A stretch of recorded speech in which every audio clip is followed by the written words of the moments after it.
pahlawan yang jarang diungkit kembali sejarahnya, Laksamana perempuan pertama di dunia, petarung garis depan, pemimpin yang paling disegani dari lawan maupun kawannya, ialah Laksamana Kumala Hayati. Kumala Hayati adalah salah seorang perempuan pejuang dari Kesultanan Aceh. Ia merupakan perempuan daerah asli Aceh, kelahiran 1 Januari 1550 dan menjadi satu di antara beberapa singa betina dari tanah Rencong yang bernilai besar. Selain Cut Nyadin dan Cut Nyamutia yang pada saat itu melawan kolonialisme. Terakhir dengan nama Kumala Hayati, ia berasal dari keluarga pengarung samudra berdarah biru. Sebagai perempuan yang berdarah biru pada tahun 1585 sampai 1604, Kumala Hayati mengemban jabatan sebagai Kepala Barisan Pengawal Istana, Panglima Rahasia, dan Panglima Protokol Pemerintah dari Sultan Saidil Mukamil Alauddin Riayat Shah IV. Ayah Kumala Hayati merupakan seorang panglima besar bernama Laksamana Mahmud Shah, dan Kumala Hayati merupakan cicit dari Sultan bernama Sultan Salahuddin Shah yang menjabat sebagai Sultan kedua dari Kesultanan Aceh pada masa jabatan 1530 hingga 1539. Masa remaja dari Kumala Hayati dia habiskan di istana, dan ketika umurnya sudah cukup, dia masuk ke dalam sebuah akademi militer milik kesultanan bernama Mahat Baitul Maqdis. Perlawanan terhadap Portugis pertama kali dilakukan oleh Kumala Hayati, yaitu pada tahun 1586 di Teluk Haru dekat Selat Malaka. Suami dari Kumala Hayati, yaitu Laksamana Tuanku Mahmudin, yang juga sebagai kepala pengawal sultan, memimpin pertempuran. Puluhan kapal kayu milik Kesultanan Aceh berusaha untuk mencegat kapal-kapal perang milik Portugis, dan usaha tersebut berhasil. Kesultanan Aceh dapat memukul mundur kapal-kapal perang milik Portugis. Namun sayang, suami dari Kumala Hayati gugur dalam pertempuran ini. Ia tidak dapat menerima kenyataan tersebut dan berjanji untuk menuntut balas dendam serta melanjutkan perjuangan sang suami. Kemudian posisi Laksamana Tuanku Mahmudin digantikan dan dilanjutkan oleh Kumala Hayati. Oleh Sultan Riayat Shah, Kumala Hayati diberi pangkat sebagai Laksamana dan merupakan perempuan pertama di dunia yang menyandangnya. Kumala Hayati memiliki rencana besar yang sudah ia sampaikan kepada Sultan, yaitu membangun armada tempur laut yang semua anggotanya, prajuritnya berisi perempuan. Angkatan Laut Aceh itu sebenarnya pada awalnya sudah cukup kuat dengan ratusan kapal dan puluhan ribu personel. Nah, tapi di bawah kepemimpinan Kumala Hayati makin kuat lagi. Contohnya kasus yang paling terkenal adalah ketika dia melawan Cornelis de Houtman, orang Belanda yang datang ke Aceh untuk memporak-porandakan pemerintah di situ untuk diambil alih. Terkenalnya itu karena Kumala Hayati berhasil mengalahkan Cornelis de Houtman one on one, 1 lawan 1, yang mengakibatkan Cornelis de Houtman meninggal pada tahun 11 September 1599. Ia membuat Inong Bale atau prajurit perempuan yang berstatus janda. Jumlahnya pun tak main-main, hingga mencapai 2.000 orang. Mereka semua ialah para janda dari prajurit yang gugur ketika melawan Portugis. Berbekalkan ilmu dari Madal Baitul Maqdis, Kumala Hayati melatih Inong Bale menjadi pasukan tempur yang sangat disegani. Karena kedekatan Sultan Saidil Mukamil Alauddin Riayat Shah IV dengan para Ottoman, Kumala Hayati kemudian ditempa oleh instruktur perang tangguh dari Turki. Seperti tertera dalam buku Kumala Hayati, Serikandi dari Aceh, yang ditulis oleh Solihin Salam. Sultan Aceh juga membekali pasukan Inong Bale dengan 100 unit kapal perang berukuran besar yang masing-masing berkapasitas 400 pasukan. Pasukan Inong Bale sudah mulai dilibatkan dalam beberapa peperangan melawan Portugis dan Belanda. Mereka tidak hanya berperang di Selat Malaka saja, namun juga di pantai timur Sumatera dan Malaya. Inong Bale ini mereka punya benteng juga loh. Benteng mereka ini terletak di sebuah perbukitan di dekat Teluk Lamreh. Benteng mereka ini tingginya lebih dari 100 meter dan benteng yang sangat besar. Uniknya, benteng ini dibangun seluruhnya oleh para perempuan-perempuan Inong Bale ini, dan benteng ini ujung-ujungnya dipakai sama mereka dan terutama untuk menahan serangan musuh-musuh mereka.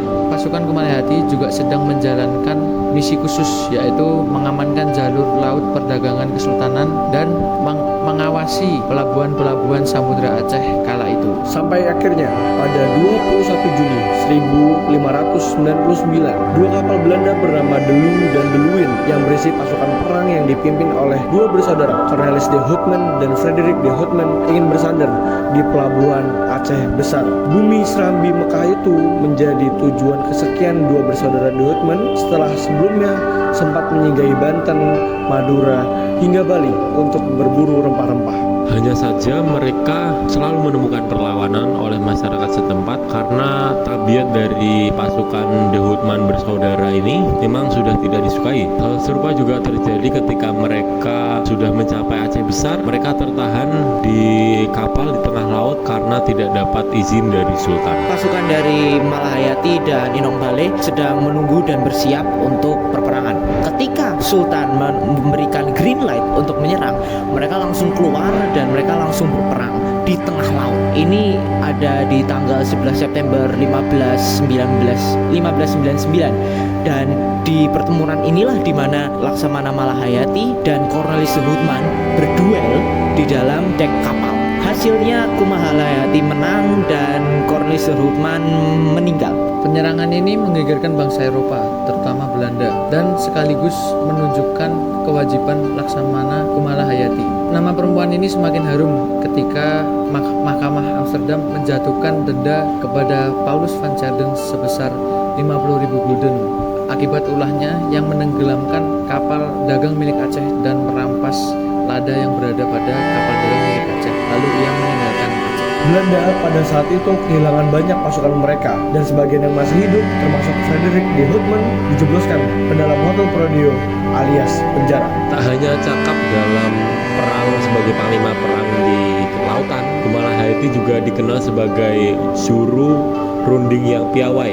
Pada saat itu Belanda mengajukan pembebasan kepada prajurit-prajurit yang ditahan oleh Kesultanan Aceh termasuk Frederik de Houtman. Nah, pada saat itu Sultan mengutus Kumalahayati untuk maju ke meja perundingan melawan Belanda. Nah, pada saat itu akhirnya Kumalahayati mengajukan syarat kepada Belanda dengan Belanda harus wajib membayar kerugian dari peperangan yang dialami demi membebaskan prajurit-prajuritnya. Malahayati ini dia dipercaya untuk menerima seorang utusan dari Ratu Elizabeth pertama dari Inggris. Nama utusannya adalah James Lancaster. Nah, James Lancaster ini adalah seorang pedagang dari Inggris dan ketika dia datang ke Aceh pada tahun 1602 pada tanggal 5 Juni, dia itu diberikan misi untuk berdagang di situ seperti yang akan dilakukan di Maluku dan Banten. Nah, karena dia ini ingin berdagang, tidak untuk berperang atau tidak ingin menaklukkan Aceh, dia ini dibolehkan untuk melakukan bisnisnya dan misinya di situ oleh Malahayati dan ujung-ujungnya adalah sukses. Kumalahayati wafat pada tahun 1615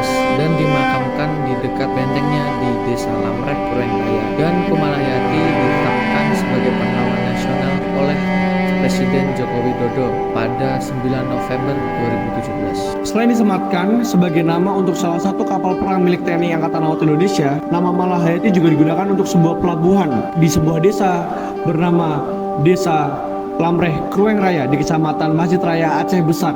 Pelabuhan Malahayati ini sendiri sudah ada sejak masa Sultan Iskandar Muda dan sebelum 1970.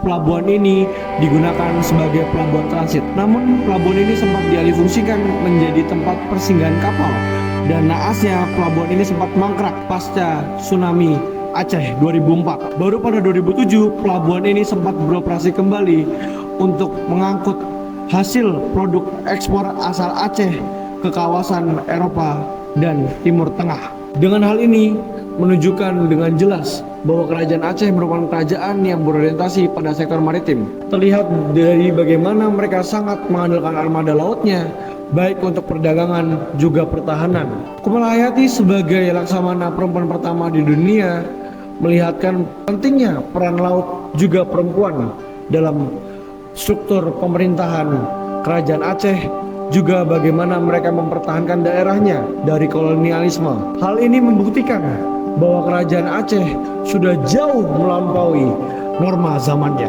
Kumalahayati membuktikan bahwa perempuan bukan hanya pendukung, namun perempuan juga bisa menciptakan strategi. Dia menciptakan pasukan yang bernama Enong Bale yang berisikan para janda pejuang terlatih dengan serangan mendadak dan membuat benteng khusus wanita yang kuat menahan musuh. Ia berhasil untuk memukul mundur Belanda dan Portugis. Dengan ini membuktikan bahwa Aceh juga memberikan peran besar terhadap perempuan dan berani untuk mencoba hal baru. Kisah Kumalahayati ini mematahkan stigma bahwa perempuan lemah lebih dari 400 tahun lalu. Hingga pada saat hari ini kita masih bergulat dengan kesenjangan upah dan kurangnya representasi wanita di puncak. Nah, kisah Kumalahayati ini mendorong untuk para perempuan ikut serta ambil bagian di militer, kepemerintahan, dan bisnis. Emansipasi nyata ini mendorong dan meningkatkan ketahanan bangsa. Kisah dari Laksamana Kumalahayati ini bisa kita kaitkan dengan kondisi maritim zaman sekarang. Kumalahayati ini perannya di dalam dunia maritim pada saat itu sangat besar, dan kita bisa dihubungkan dengan misalkan nih zaman sekarang ini banyak banget masalah maritim, hal-hal seperti pencemaran air laut dan kejahatan di perairan internasional. Dan kita bisa belajar dari Kumalahayati bahwa maritim itu atau laut itu harus kita jaga karena itu yang menggabungkan kita semua. Dan dari hal ini semoga kita bisa belajar dari masa lalu dan bisa mengubah bagaimana cara kita menggunakan kemaritiman dan laut di dunia kita ini.